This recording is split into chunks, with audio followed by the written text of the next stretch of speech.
The spring selling season is right around the corner, and some of you are asking me what it takes to sell your home on your own. I'm Chris Spade at Keller Williams Realty. I'm going to tell you the 4 most important things you need to know before you try to sell your home and put it on the market by yourself.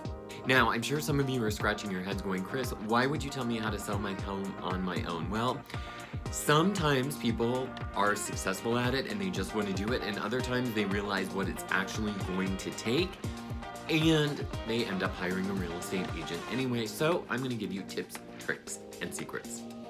Well, the first thing you're going to want to do is understand the pros and cons of selling your home by yourself. First of all, the pro is that you're going to save on the listing agent's commission. Now, you're still going to have to pay a buyer's agent commission, and typically that's between 2.5% and 3%. Now, some of the cons that you're going to run into are typically most for sale by owners sell their home 20% less than what they would sell it for if they sold it through an agent. So you have to ask yourself, is it worth your time to put it on the market? Which brings me to marketing time.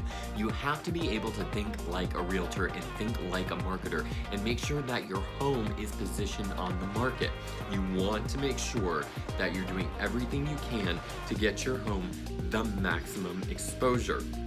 Most for sale by owners don't end up on the multiple listing service, so you have to make sure that you are putting it out there so that way you get the exposure and close the deal in a timely fashion. Now, the other thing that you have to keep in mind is you might be susceptible to mistakes. What does that mean? There are a lot of disclosures and you have to disclose.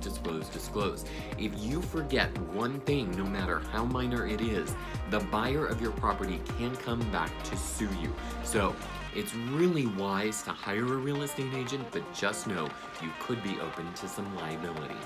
The second thing you want to do is make sure you set a fair price.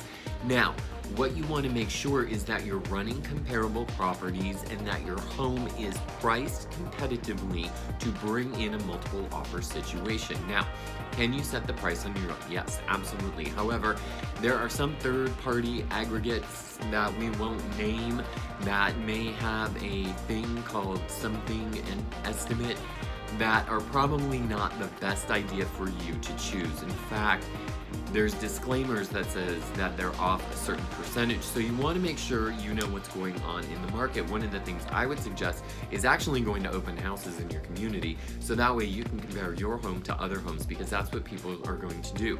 They're going to compare the features and benefits of your home to the features and benefits of the other homes that are listed with agents on the market. So if you want to demand a higher price, you have to ask yourself, are you going to add more features and benefits to your home in order to get that higher price? If the answer is no, then you do need to compete and you do need to price competitively in order to sell your home.